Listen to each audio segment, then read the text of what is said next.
Hello, everybody. Welcome to the Table Rush Talk Show. I'm here with Melinda Fouts, PhD, and you just dropped PhD of Jungian psychology. Jungian psychology. That's ridiculous. I mean, in a big way. Like, what? Before we get to that, like, how do you just drop that right away? That's incredible. Wow.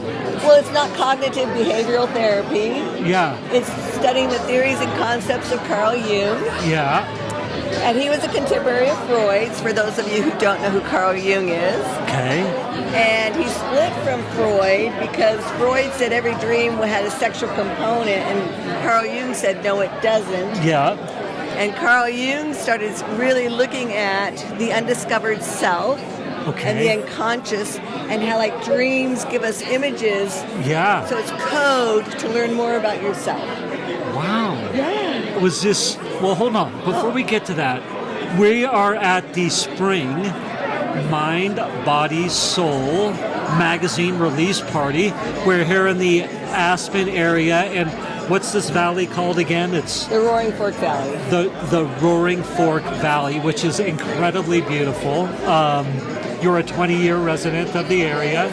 Awesome. And Melinda has an article in Mind, Body, Soul. Is this the center spread by chance? No. But that's all right. It's good. You need to like a double PhD to get the center spread, right? I know. But anyway, so we're here, and you're executive coaching with a growth mindset,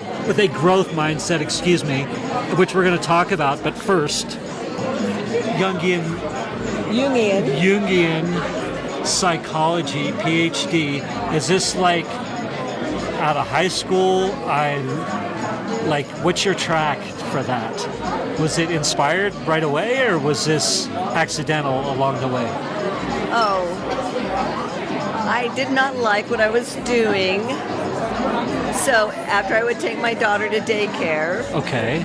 I would walk 2 miles down the beach, because I lived in Montecito at the time, and 2 miles back, yelling at the universe. You didn't put me on this earth for nothing. Yeah. And one day, I said, why don't you answer me?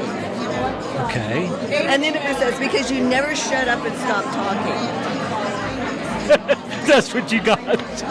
Oh my gosh. And it was that day, I said, okay, I get to rant for 2 miles and then I'll shut up and start listening. Now, who would bargain like that, right? Yes, of course. And I bargained. I still get to do my rant because I was all geared up to do my rant. And then I said, okay, when I turned around after 2 miles, I said, okay, give me my answer. And I got my answer that day. In code. Okay. So I walked down the beach barefoot with my dog in the surf. And on the way back, I started picking up broken shards of glass. Okay. And at the end of my walk, my hands are covered full of broken shards of glass. Okay. And I said to myself, how come I didn't see one piece of glass on the way down? Ooh. And the universe says, think about all the broken, shattered lives that need to be picked up and held. I'm like, oh, this is code. I have no idea what it means. But I asked the right question. Yeah. I did get an answer. I just don't know what it means. Okay. And so I went to this friend of mine, an older gentleman, and I said, help me. He goes, oh, Melinda, it's so obvious. I'm like, not to me. And he said, you're supposed to be a psychotherapist. So I was first a psychotherapist. Okay. And he said, you're supposed to go to this Pacifica Graduate Institute, which is just down the street. Santa Monica? No. Oh. It's in Carpinteria in Santa Barbara. Okay. And that set me on my path. Is that who ran that? Stephen Ozenstadt, and he still does. Okay. And it's a Depth Psychology Institute. Okay. And that's what started my journey. Cool. Amazing. And you got your PhD. How many years did you invest of your time and effort into that, if you don't mind me asking? Well, it's a 2-year program for your master's. Okay. It's a 3-year program for your PhD. In California, you have to do 3,000 hours of an internship before you can sit for the licensing exam. Oh my gosh. And back in the dark ages, when I did this, Yes. we also had to do an oral exam. And only 2 of us out of 33 passed. And I was one. What? Wow. Oh my gosh. So, executive coaching with a growth mindset. How does this come about? Another sort of existential crisis as you're a psychotherapist, or? So about 7 years ago, Yeah, burnout. burnout. Burnout on the pathology. Yeah. Yeah. And a woman, a global CIO of an international organization came to me and she said, I received a phone call from a colleague. She said, my entire team's afraid of me because I'm harsh. And then in this sweet little voice, she goes, but I don't see myself as harsh. So I worked with her for 9 months. Of course you don't. Blind spots are big. Yeah. Really, really big. Oh my gosh. We all have them. Yes, we do. Oh my gosh, go on. So I discovered what would trigger her to pounce on her team.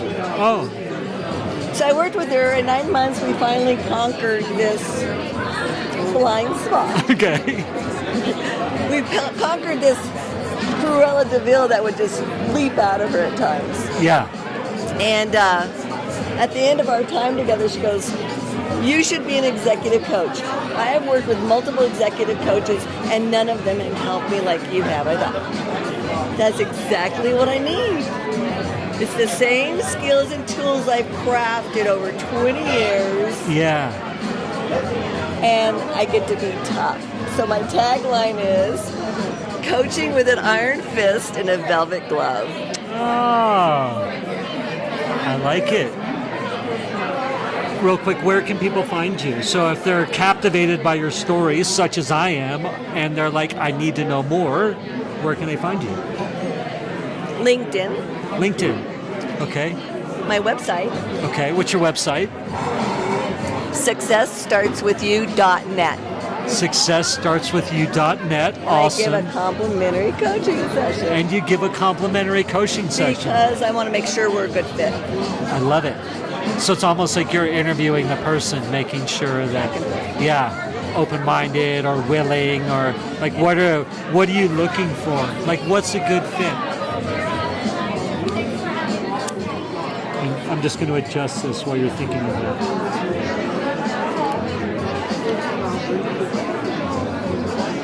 Across the board, Yeah. Misha, Yes. there's common denominators no matter what you come to me with. Okay. And everyone gets in their own way because they have patterns of behavior and they need a new skills, new techniques. Everyone I coach needs better communication skills across the board.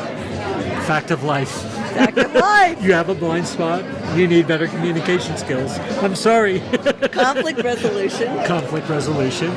And the thing, I have an advantage that everyone else doesn't have. Okay.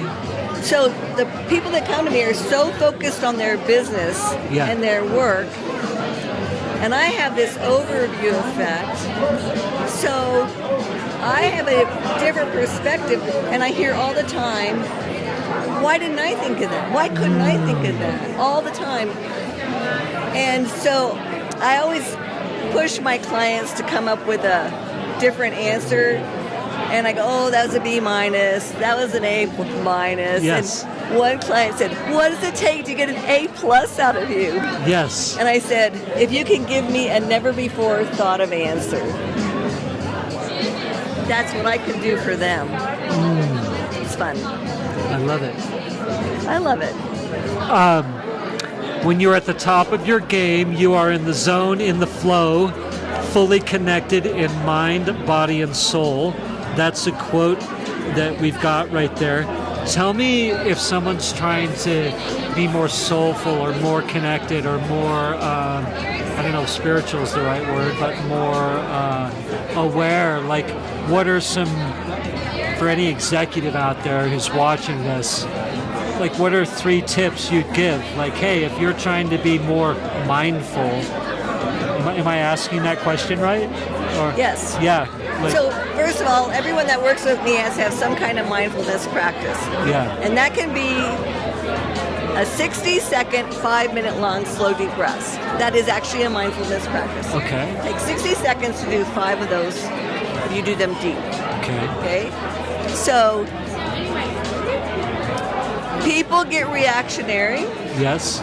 especially under stress. Yes. One of my strengths is emotional intelligence. Okay. And so, like, this woman would get triggered and then she'd react.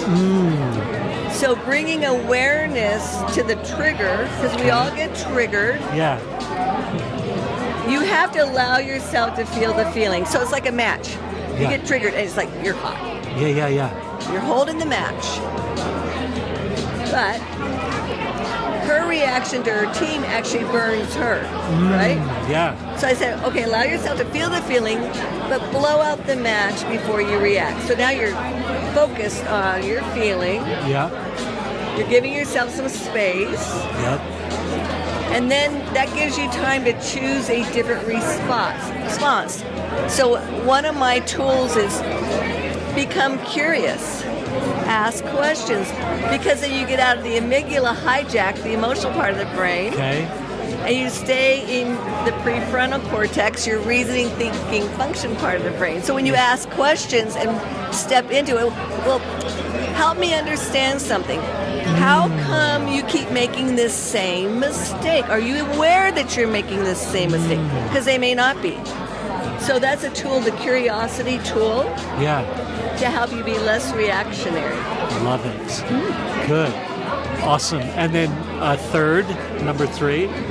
A third, the whole premise of Carl Jung's theories and concepts is greater self-awareness. Know thyself is the hardest thing in the world to do.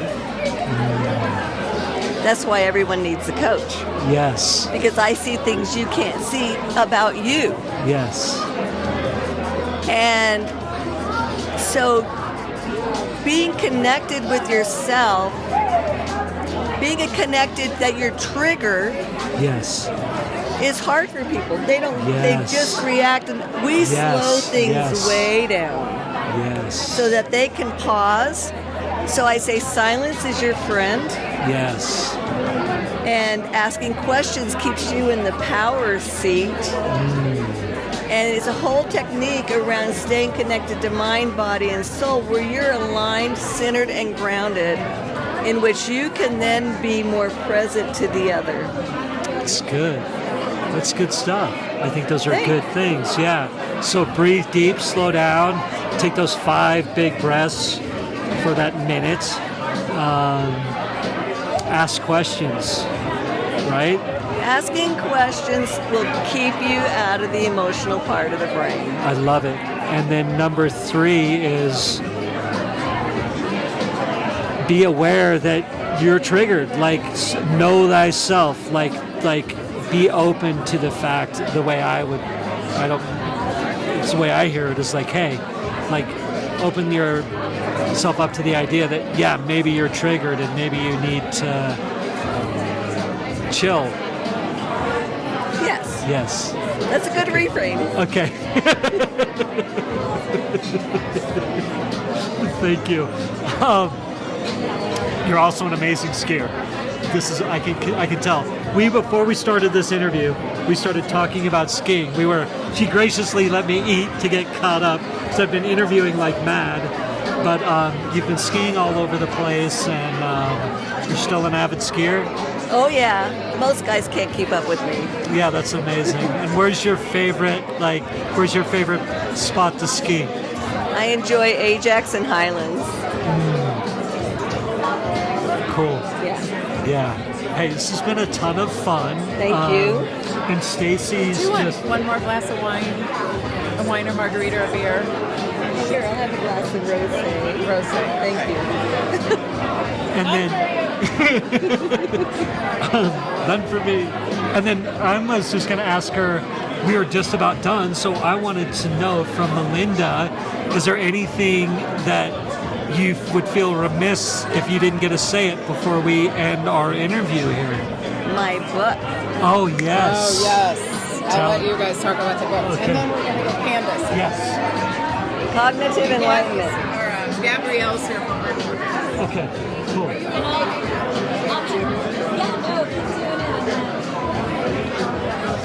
It's a busy night for me. So you have a book. Three-ring circus. A three-ring circus. So you have a book out. Yes. And it is called Cognitive Enlightenment. Cool. And it's only 80 pages, but it's really dense. Yeah, cool. And where can they find it? Amazon. Love it. And what's the top? It's called Cognitive Enlightenment. Yeah. So in 30 seconds, like give me your best sales pitch on why somebody should grab your book and quickly, or not quickly, dive into the 80 or so pages. We all let everything outside of ourselves disrupt our inner peace. Yeah. And it's all about ways to uncover and develop a discipline to discipline your mind, not to let anyone disrupt your inner peace. And sneak preview, the last chapter is all about my journey, which is kind of fun. Sweet. I love it. Melinda, this has been a ton of fun.